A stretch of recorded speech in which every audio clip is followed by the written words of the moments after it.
آج ایک نماز آپ پڑھتے ہیں، کسی مسجد میں چلے جاؤ کوئی سینے پر ہاتھ باندھ رہا ہے، دوسری مسجد میں چلے جاؤ ناف کے نیچے ہاتھ باندھ رہا ہے، تیسری مسجد میں چلے جاؤ ہاتھ چھوڑ کے نماز پڑھ رہا ہے۔ ایک نماز اسلام کی عبادت ہے، 36 طریقے سے نماز پڑھی جا رہی ہے، ہر مسجد میں ایک نیا طریقہ ہے۔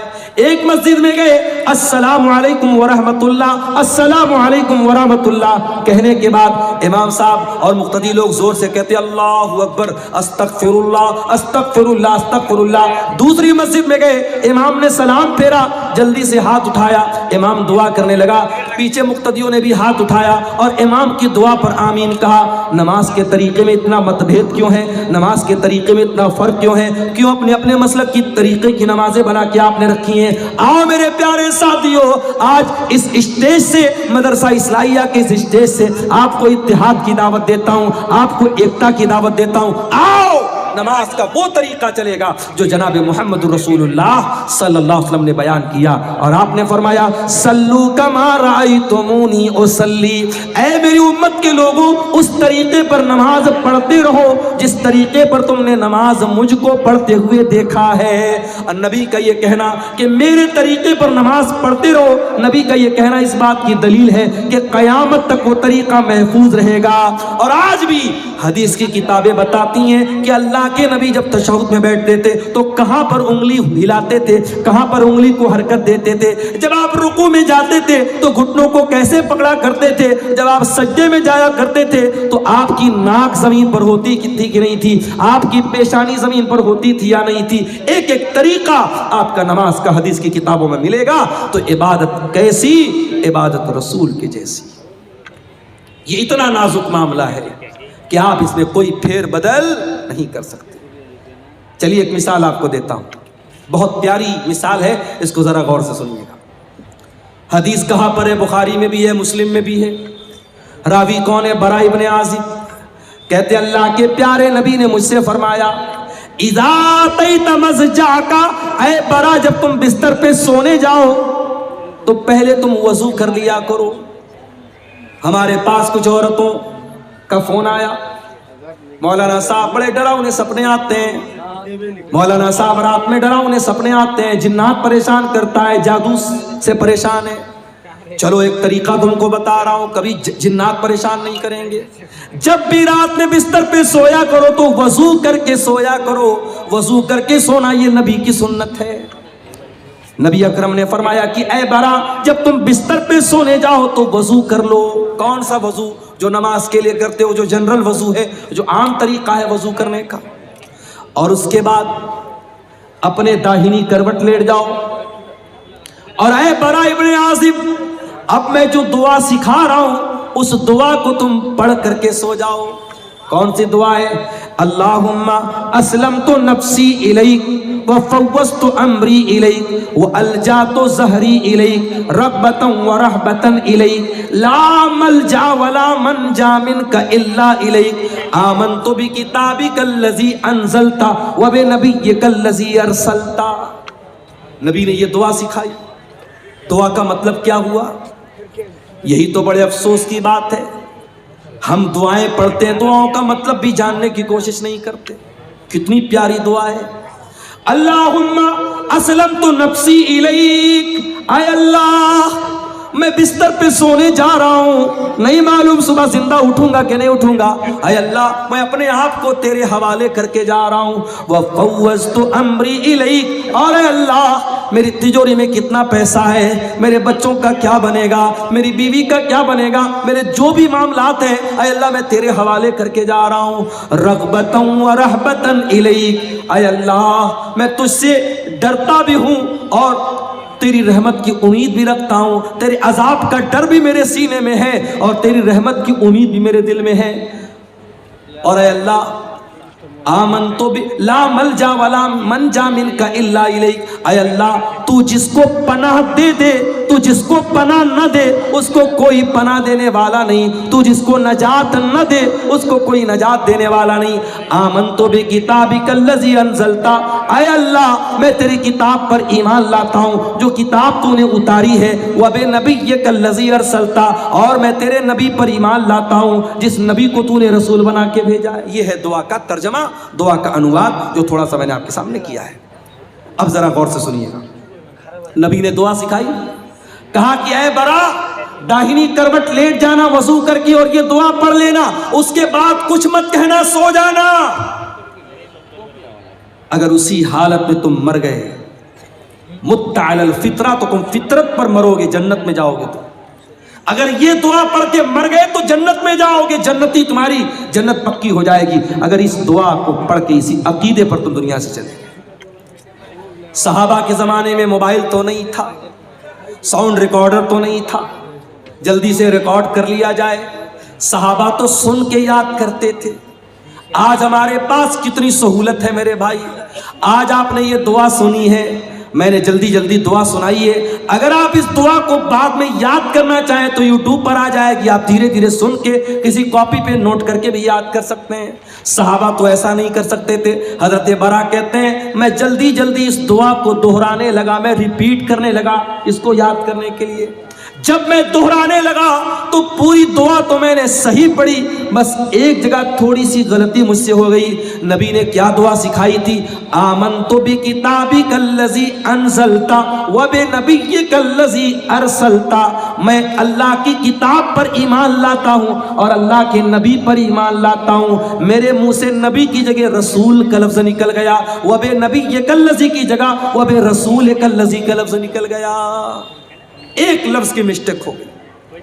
اور علماء جانتے ہیں کہ نبی اور رسول میں بڑا باریک سا فرق ہے، کوئی بہت خاص فرق نہیں ہے، تھوڑا سا ڈیفرنس ہو گیا، صحابی کے منہ سے نبی کی جگہ رسول کا لفظ نکل گیا۔ نبی نے اتنا بھی گوارا نہیں کیا، نبی نے کہا ہے برا ریپیٹ کر، دوبارہ پڑھ، تو نے صحیح نہیں پڑھی ہے، تجھے وہی پڑھنا پڑے گا جو میں نے سکھایا ہے۔ عبادت کس کی؟ صرف اللہ کی، اور عبادت کیسی؟ عبادت رسول کے جیسی۔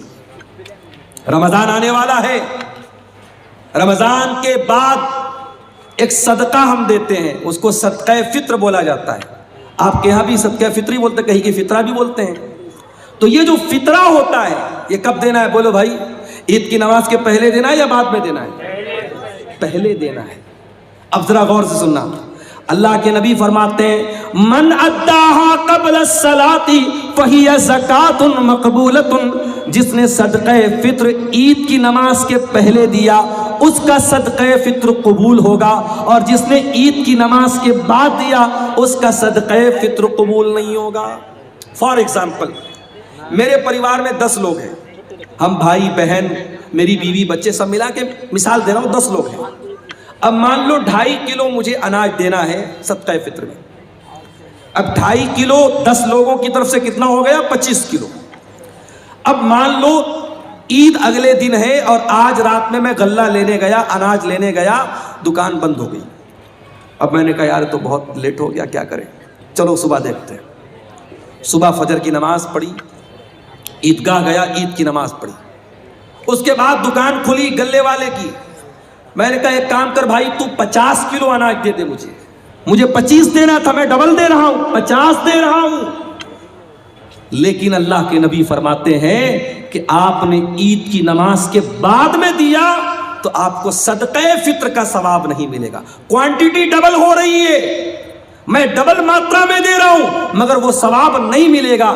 صرف 15 منٹ کا فرق پڑ گیا، نماز کے پہلے دیتا تو صدقہ فطر قبول ہو جاتا، نماز کے بعد دے رہا ہوں تو قبول نہیں ہوگا۔ یہ ہے شریعت۔ عبادت کیسی؟ عبادت رسول کے جیسی۔ آپ ٹائمنگ بھی ذرا سی چینج کریں گے تو عبادت اللہ کے قبول نہیں۔ ایک اور مثال دیتا ہوں، ہمارا دوسرا تہوار کون سا ہے بولو بھائی؟ عید کے بعد کون سا تہوار ہے دوسرا؟ شب برات کہ محرم؟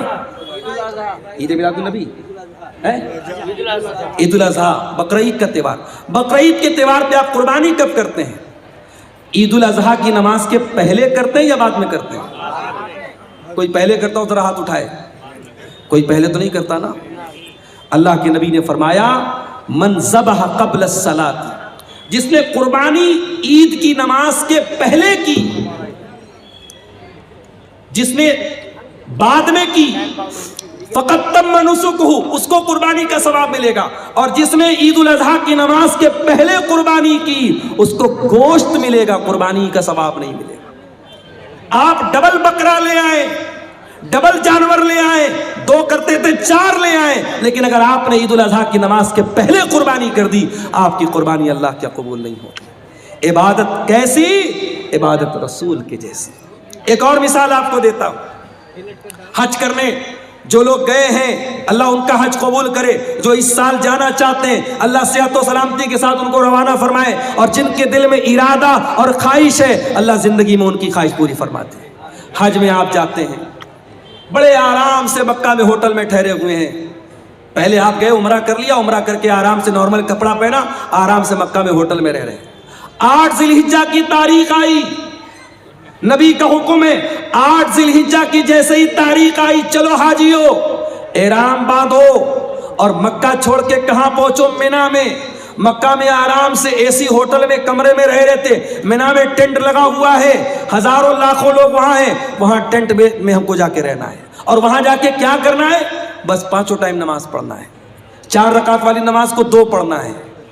وہاں کوئی کام نہیں، صرف نماز پڑھنا ہے. اب کوئی اللہ کا بندہ کہے کہ یا اللہ میں آرام سے ہوٹل میں رہ رہا تھا، اے سی میں رہ رہا تھا، حرم میں نماز پڑھ رہا تھا، ایک نماز کا ثواب 1 لاکھ نماز کے برابر مل رہا تھا، مجھے مینا کیوں بھیجا جا رہا ہے؟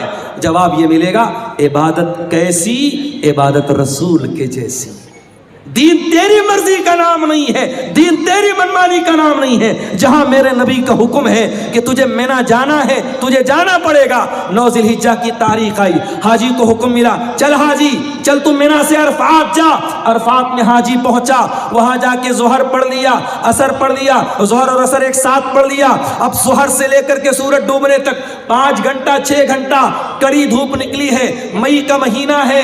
حاجی آرام سے اپنے مینا میں ٹینٹ میں رہ رہا تھا، اس کو عرفات میں بھیجا گیا ہے کھلے میدان کے نیچے 5-6 گھنٹہ. کیا کرنا ہے؟ کچھ نہیں کرنا ہے. کوئی نماز پڑھنا ہے؟ نہیں پڑھنا ہے. ظہر عصر کے بعد وہاں بیٹھ کے اللہ کا ذکر کرنا ہے، دعائیں کرنا ہے. یہ حج کا پورا طریقہ کبھی آپ غور کیجئے گا. حج کا پورا طریقہ ہمیں بتاتا ہے اسلام ہماری مرضی کا نام نہیں ہے، اسلام ہماری خواہشات کا نام نہیں ہے، اسلام اپنی اچھاؤں پر چلنے کا نام نہیں ہے. اسلام اللہ اور اس کے رسول کے طریقے پر چلنے کا نام ہے. عبادت کس کی؟ عبادت صرف اللہ کی. اور عبادت کیسی؟ عبادت رسول کی جیسی. میرے عزیزوں، آج افسوس کی بات ہے کہ مسلمان اپنے آپ کو مسلمان بھی کہتا ہے، نبی کا کلمہ پڑھنے والا بھی کہتا ہے، اور دین میں منمانی کرتا ہے، دین میں نئی نئی بدعتیں نکالتا ہے. مسلمان بھول گیا اس کے نبی اپنے ہر خطبے میں کہتے تھے وَشَرَّ الْأُمُورِ مُحْدَثَاتُهَا وَكُلُّ مُحْدَثَةٍ بِدْعَةٌ وَكُلُّ بِدْعَةٍ ضَلَالَةٌ وَكُلُّ ضَلَالَةٍ فِي النَّارِ. دین کے اندر ہر نیا کام بدعت ہے، اور ہر بدعت گمراہی ہے، اور ہر گمراہی جہنم میں لے کر کے جانے والی ہے. یہ بدعتیں ہمارا دنیا میں بھی جینا حرام کر رہی ہیں. ابھی میں نوگچھیا سے آپ کے کٹیہار آ رہا تھا، مجھے کسی نے بتایا وہاں پہ کوئی عرس ہو رہا ہے. عرس جانتے ہو؟ عرس کیا ہوتا ہے بھائی؟ عرس وہ تاریخ ہوتی ہے جس تاریخ میں جس کی مزار ہے، جس کی قبر ہے، اس کا انتقال ہوا ہے. اس کے انتقال پر غم نہیں منایا جاتا، عرس منایا جاتا. کیوں؟ یہ عقیدہ رکھا جاتا ہے کہ اللہ کا ولی جس دن اس کا انتقال ہوا اس کی تو سہاگ رات ہے. نعوذ باللہ. عرس کے معنی، یہ میں غلط ترجمہ نہیں کر رہا ہوں، عرس دلہن سے بنا، عریس سے بنا ہے. گویا کہ وہ اللہ سے ملاقات کر رہا ہے، اپنے محبوب سے مل رہا ہے، اس کی شادی کی رات ہے، اس خوشی میں عرس منایا جاتا. استغفر اللہ. یہ ہے عرس کی حقیقت. اور مسلمان آج عرس منا رہا ہے، پورا نوگچھیا کا پورا روڈ جام ہے. میرے پیارے ساتھیوں، یہ بدعتیں ہمارا جینا حرام کرتی ہیں. آج آپ دیکھ لو، اسلام کے اوپر عمل کرنے میں کوئی ٹریفک جام نہیں ہوتا، اسلام پر عمل کرنے میں کسی کے لیے کوئی مسئلہ کھڑا نہیں ہوتا. مسئلہ تب کھڑا ہوتا ہے جب ہم بدعت و خرافات میں مبتلا ہوتے ہیں. اور علامہ اقبال نے صحیح کہا تھا، یہ امت روایات میں کھو گئی، حقیقت خرافات میں کھو گئی. میرے بھائیوں، بدعت سے بچو. اور آخری بات بیان کر کے بات ختم کر رہا ہوں، یہ بدعت جو ہوتی ہے یہ آخرت میں بھی بہت گھاٹے کا سودا بنے گی. آخرت میں بھی بہت نقصان پہنچائے گی۔ اللہ کے نبی جب قیامت کے دن اپنے امتیوں کو کوثر کا جام پلائیں گے تو کچھ ایسے لوگ آئیں گے جن کے ہاتھ اور پیر چمک رہے ہوں گے وضو کی وجہ سے، وضو کی وجہ سے ان کے ہاتھ پیر چمک رہے ہوں گے۔ اللہ کے نبی ان کو کوثر کا جام پلانا چاہیں گے، فرشتے کہیں گے اللہ کے نبی آپ ان کو نہیں پلا سکتے۔ اللہ کے نبی کہیں گے یہ تو میری امت کے لوگ ہیں، یہ تو میرے ماننے والے لوگ ہیں، میرا کلمہ پڑھنے والے لوگ ہیں۔ آپ فرمائیں گے کیوں ان کو مجھے تم کوثر کا پانی نہیں پلانے دے رہے ہو فرشتوں، کیا بات ہے؟ فرشتے کیا جواب دیں گے؟ انک لا تدری ما احدثوا بعدک، اے اللہ کے رسول آپ نہیں جانتے یہ بدعتی لوگ ہیں، انہوں نے آپ کے بعد آپ کے دین میں بہت سارے نئے نئے کام نکالے ہیں۔ جب نبی کو پتا چلے گا یہ بدعتی لوگ ہیں، بخاری اور مسلم کے الفاظ ہیں، اللہ کے رسول فرمائیں گے سحقن سحقن لمن غیر بعدی، جن لوگوں نے میرے دین کو بدل ڈالا ان کے لیے بربادی ہو۔ تو بدعتی کو قیامت کے دن اللہ کے نبی بھی دھکا دے کے بھگا دیں گے، اس کو نہ کوثر کا جام ملے گا نہ اللہ کی نجات ملے گی۔ اللہ ہم سب کو بدعت و خرافات سے بچائے۔ یہ 2 سوالات آئے ہیں، ان کا جواب دے کے میں اجازت چاہوں گا۔ سونے کی صحیح طریقہ کیا ہے، یعنی کس طرف سر کر کے سونا چاہیے؟ اگر پچھم کی طرف پیر کر کے سوئیں تو کیا ہو؟ کوئی حرج کی بات نہیں ہے، پچھم کی طرف پیر کر کے سونے میں کوئی حرج کی بات نہیں، کوئی ایسی دلیل نہیں ہے کہ پچھم کی طرف پیر کرنے سے یہ قبلہ کی توہین ہوتی ہے۔ پچھم کی طرف صرف آپ کو پیشاب کرنے سے منع کیا گیا ہے، پچھم کی طرف آپ کو پاخانہ کرنے سے منع کیا گیا ہے۔ پچھم کی طرف آپ جب پیشاب پاخانہ کریں تو نہ تو اپنا چہرہ کریں نہ پیٹھ کریں، اسی طریقے سے پچھم کی طرف تھوکنے سے منع کیا گیا ہے، لیکن پچھم کی طرف پیر کر کے سونے میں کوئی حرج کی بات نہیں ہے۔ بلکہ اگر کوئی مجبور آدمی ہے جو بیٹھ کر کے نماز نہیں پڑھ سکتا ہے، جب وہ لیٹ کر کے نماز پڑھے گا تو اس کا پیر کدھر ہوگا؟ پچھم کی طرف ہی ہوگا۔ لہٰذا اچھا سونے کا صحیح طریقہ کیا ہے؟ بہت آسان ہے، آپ داہنی کروٹ لیٹ جائیں اور اپنے گال کے نیچے اپنا ہاتھ رکھ لیں اور جو دعائیں اللہ کے نبی نے سکھائی ہے وہ دعائیں پڑھ کے سوئیں، وضو کر کے سوئیں تو یہ زیادہ بہتر ہے۔ یہ طریقہ جو سونے کا بتایا گیا ہے۔ بھاگلپور ضلع میں ایک جگہ ہے جس کا نام بی پور ہے، وہاں پہ ایک پیر کے نام سے مشہور ہے، وہاں پہ کٹیہار کے مسلمان اور بھاگلپور کے مسلمان زیادہ تر منت کے ارادے سے بکرا اور مرغا چڑھانے جاتے ہیں۔ بالکل غلط ہے یہ۔ شب برات میں خوب روزہ رکھتے ہیں، اسی ضمن میں جی شب برات کا 14-15 روزہ رکھنا ضروری ہے۔ دیکھیے شب برات کا روزہ ثابت نہیں ہے، لیکن ہر مہینے کی چاند کی 13، 14، 15 تاریخ کا ایام 20 کا روزہ جو چاندنی راتوں کا روزہ ہوتا ہے وہ اللہ کے نبی رکھتے تھے۔ تو اگر آپ ہر مہینے رکھتے تھے تو شعبان میں بھی رکھیے، اگر شعبان میں آپ رکھنا چاہتے ہیں 13، 14، 15 کا آپ روزہ رکھ سکتے ہیں، لیکن خاص 15 شعبان کا شب برات کا روزہ بالکل غلط ہے، اس کا کوئی ثبوت نہیں ہے۔ اسی طریقے سے بھی یہ جو بھائی نے بتایا بی پور میں جا کے مرغا اور بکرا چڑھا رہا ہے، بالکل غلط ہے، حرام ہے۔ وما اہل بہ لغیر اللہ، اللہ کے سوا کسی اور کے نام سے اگر جانور ذبح ہو رہا ہے شرک ہے، نہ تو اس جانور کا گوشت کھانا جائز ہے اور ایسا کرنا اللہ کے ساتھ شرک کرنا ہے۔ جس طریقے سے نماز عبادت ہے، روزہ عبادت ہے، اسی طریقے سے جانور ذبح کرنا بھی عبادت ہے۔ جانور آپ صرف اللہ کے نام سے ہی ذبح کر سکتے ہیں۔ اسی لیے جو میک ڈونلڈ میں جا کے چکن کھاتے ہو پتہ لگا لو کہ وہ ذبح والا جانور ہے کہ نہیں ہے۔ اگر میک ڈونلڈ میں جھٹکا والا ہے یا مشین کے ذریعے کاٹا گیا جانور ہے، اللہ کا نام نہیں لیا گیا ہے، تو وہ چکن اور مٹن آپ کے لیے کھانا جائز نہیں۔ جہاں بھی ہوٹل میں کھانا کھاؤ تحقیق کر لو، اگر اطمینان نہیں ہے تو ویج کھا لو، نان ویج مت کھاؤ، کوئی ایسا گوشت مت کھاؤ جس کے بارے میں ڈاؤٹ ہے کہ اس پر اللہ کا نام لیا گیا ہے یا نہیں لیا گیا ہے۔ یہی باتیں ہیں جن پر میں آپ سے اجازت چاہتا ہوں۔ اللہ سے دعا ہے رب العالمین ہم سب کو کہنے سننے سے زیادہ عمل کی توفیق عطا فرمائے، آمین۔ وآخر دعوانا الحمدللہ رب العالمین، والسلام علیکم ورحمۃ اللہ۔